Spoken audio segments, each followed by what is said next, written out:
Trinity voice.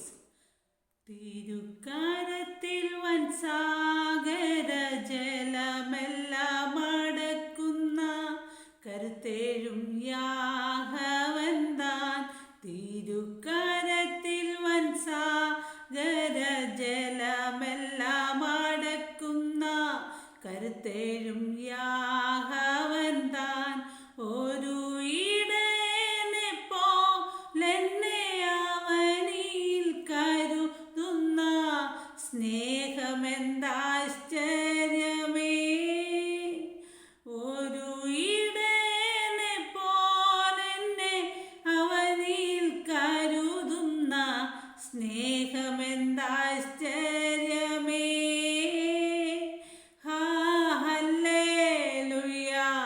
ഗീതം പാടിടും ഞാൻ എൻ്റെ ജീവിത യാത്രയതിൽ. എൻ്റെ അല്ലലഖിലവും തീർത്തിടും ഞാൻ, നോക്കിപ്പാർത്തിടും ഞാൻ ഉലകിൽ. എൻ്റെ അല്ലലഖിലവും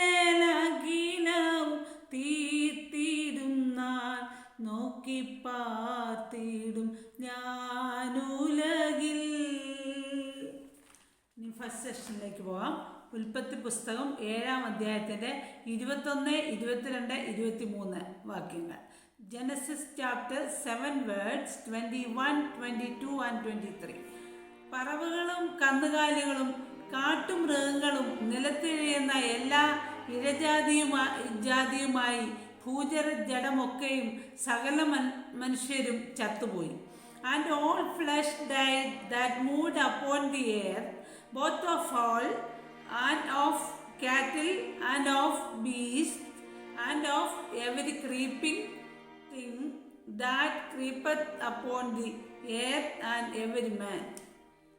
കരയിലുള്ള സകലത്തിലും മൂക്കിൽ ജീവശ്വാസമുള്ളതൊക്കെയും ചത്തു. And all in whose nostrils was the breath of life, of all that was in the dry land died. ഭൂമിയിൽ മനുഷ്യനും മൃഗങ്ങളും ഇഴജാതിയും ആകാശത്തിലെ പറവകളുമായി ഭൂമിയിലുണ്ടായിരുന്ന സകല ജീവജാലങ്ങളും നശിച്ചുപോയി. അവ ഭൂമിയിൽ നിന്ന് നശിച്ചുപോയി. നോഹയും അവനോടുകൂടെ പെട്ടകത്തിൽ ഉണ്ടായിരുന്നവരും മാത്രം ശേഷിച്ചു. And every living substance was destroyed, which was upon the face of the ground, both man and cattle, and the creeping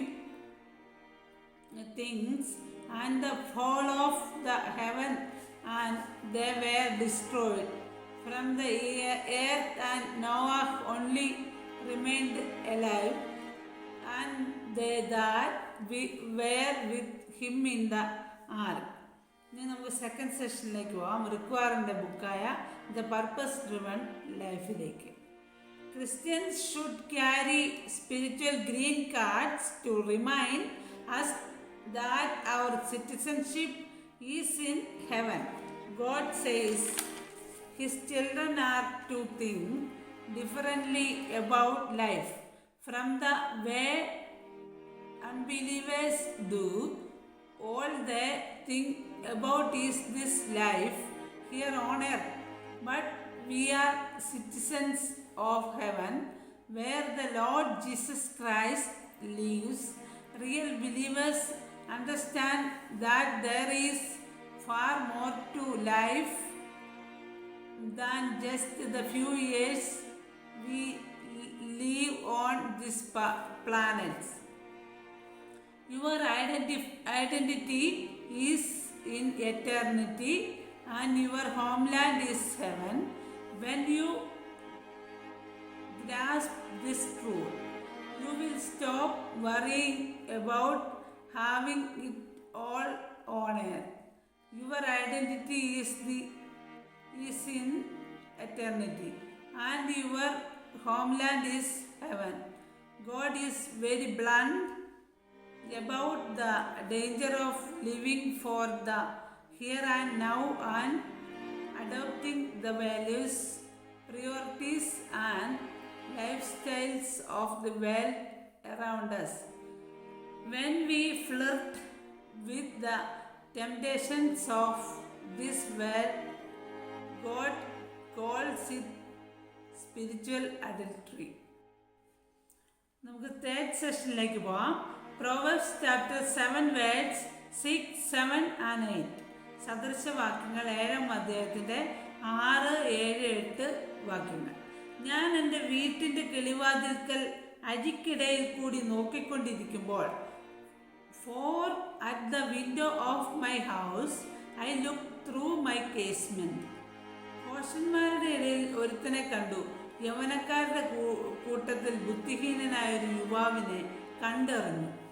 and beheld among the simple ones I discern among the youths of a young man void of understanding. അവൻ വൈകുന്നേരം സന്ധ്യാസമയത്ത് ഇരുട്ടും അന്ധകാരവുമുള്ള ഒരു രാത്രിയിൽ passing through the street near her corner and he went the way to her house. നമുക്ക് fourth സെഷനിലേക്ക് പോവാം. ഫോർ ചിൽഡ്രൻ, കുട്ടികൾക്ക് വേണ്ടിയിട്ടുള്ള സെഷനാണ്. ദൈവം ശമൂവേലിനെ മൂന്നാമതും വിളിച്ചു. അവൻ എഴുന്നേറ്റ് ഏലിയുടെ അടുത്ത് ഓടിച്ചെന്നു. അങ്ങനെ വിളിച്ചല്ലോ, ഞാനിതാ എന്ന് പറഞ്ഞു. ദൈവമാണ് ബാലനെ വിളിക്കുന്നതെന്ന് ഏലിക്ക് മനസ്സിലായി. അതേ ശമൂവേലിനോട് പറഞ്ഞു, പോയി കിടന്നുറങ്ങിക്കൊള്ളുക. ഇനിയും വിളിക്കുകയാണെങ്കിൽ കർത്താവെ സംസാരിക്കണമേ, അങ്ങയുടെ ദാസൻ കേൾക്കുന്നു എന്ന് പറഞ്ഞാൽ മതി. അങ്ങനെ ശമൂവേൽ പിന്നെയും ഉറങ്ങാൻ കിടന്നു. യഹോവ വീണ്ടും ശമൂവേലിൻ്റെ അരികിൽ നിന്ന് കൊണ്ട് ഒരിക്കൽ കൂടി വിളിച്ചു, ശമൂവേലേ, ശമൂവേലേ. ശമൂവേൽ വിളി കേട്ടുകൊണ്ട് പറഞ്ഞു, കർത്താവെ സംസാരിക്കണമേ, അവിടുത്തെ ദാസൻ കേൾക്കുന്നുണ്ട്. അപ്പോൾ യഹോവ ശമൂവേലിനോട് പറഞ്ഞു, ഞാൻ ഇസ്രായേൽ ജനത്തോട് ഭയങ്കരമായ ചില കാര്യം ചെയ്യാൻ പോവുകയാണ്. ഞാൻ ഏലിക്ക് തൻ്റെ മക്കളെക്കുറിച്ച് മുന്നറിയിപ്പ് നൽകിയിട്ടുണ്ട്. ഞാൻ അവരെ എന്നേക്കുമായി ശിക്ഷിക്കും. ഏലിയുടെ മക്കൾ എനിക്കെതിരായി സംസാരിക്കുകയാണ്. അവർ ഇങ്ങനെയൊക്കെ ചെയ്യുന്നുവെന്ന് ഏലി അറിഞ്ഞിട്ടും അവരെ തടയുന്നില്ല. അവരുടെ പാപത്തിൻ്റെ ശിക്ഷ ഇല്ലാതാക്കാൻ ഒരു യാഗത്തിനാലും വഴിപാടിനാലും കഴിയുന്നതല്ല. ശമൂവേൽ നേരം വെളുക്കും വരെ കിടക്കയിൽ കിടന്നു. നേരം വെളുത്തപ്പോൾ അവൻ എഴുന്നേറ്റ് ദൈവാലയത്തിൻ്റെ വാതിലുകൾ തുറന്നു. രാത്രിയിൽ തനിക്കുണ്ടായ ദർശനത്തെക്കുറിച്ച് ഏലിയോട് പറയാൻ അയാൾ ഭയപ്പെട്ടു. ഏലി അവനെ വിളിച്ചു, മോനെ ശമൂവേലേ. എന്തോ? അവൻ വിളി കേട്ടു. യഹോവ എന്താണ് നിന്നോട് പറഞ്ഞത്? ഏലി ചോദിച്ചു. ഒന്നും മറച്ചു വെക്കേണ്ട, എല്ലാം പറഞ്ഞില്ലെങ്കിൽ ദൈവം നിന്നെ ശിക്ഷിക്കും. ശമൂവേൽ അദ്ദേഹത്തോട് എല്ലാം പറഞ്ഞു കേൾപ്പിച്ചു. അത് കേട്ടപ്പോൾ ഏലി പറഞ്ഞു, അത് യഹോവയാണ്, ഏറ്റവും നല്ലത് മാത്രമേ ദൈവം ചെയ്യുകയുള്ളൂ. ശമൂവേൽ വളർന്നപ്പോൾ ദൈവം അവനോട് കൂടെ ഉണ്ടായിരുന്നു. ദൈവനാമത്തിൽ ശമൂവേൽ പറയുന്നതെല്ലാം അതുപോലെ തന്നെ സംഭവിച്ചുകൊണ്ടിരുന്നു. അതുമൂലം ശമൂവേൽ ഒരു ദൈവമനുഷ്യനാണെന്ന് ഇസ്രായേലിയർ അറിഞ്ഞു. കർത്താവ് പിന്നെയും ശമൂവേലിന് ശീലോവിൽ വെച്ച് പ്രത്യക്ഷനാകുകയും അവനോട് സംസാരിക്കുകയും ചെയ്തു. ഇസ്രായേൽ ജനമെല്ലാം ശമൂവേലിൻ്റെ വാക്ക് കേട്ട് അനുസരിച്ചു. ഞങ്ങൾക്കൊരു രാജാവിനെ വേണം. 1 ശമൂവേൽ 8:1 മുതൽ 22 വരെ. അക്കാലത്ത് മറ്റ് രാജ്യക്കാർക്ക് ഉണ്ടായിരുന്നതുപോലെ ഇസ്രായേലിയർക്ക് രാജാവ് ഉണ്ടായിരുന്നില്ല. യോശുവ, ഗിദെയോൻ തുടങ്ങിയവരെ പോലുള്ളവർ കുറേ കാലം അവരെ നയിച്ചു. അവരുടെ മരണശേഷം ജനങ്ങൾ ദൈവത്തോട് മറ്റൊരു നേതാവിനെ ചോദിച്ചു. ഇസ്രായേലിയർ ദൈവത്തെ അനുസരിച്ചപ്പോൾ അവർക്ക് ജയം ഉണ്ടായി, അനുസരിക്കാതിരുന്നപ്പോൾ പരാജയവും. തങ്ങൾക്ക് ഒരു രാജാവുണ്ടെങ്കിൽ കുറെ കൂടി ശക്തി ഉണ്ടാകുമെന്ന് അവർ ക്രമേണ ചിന്തിക്കാൻ തുടങ്ങി. എന്നാൽ അവരുടെ ആവശ്യങ്ങളെല്ലാം സാധിച്ചു കൊടുക്കാൻ രാജാക്കന്മാർക്ക് കഴിയുകയില്ല എന്നവർ പഠിക്കേണ്ടി വന്നു. 4 സെഷനോടെ അവസാനിച്ചിരിക്കുകയാണ്. God bless you abundantly.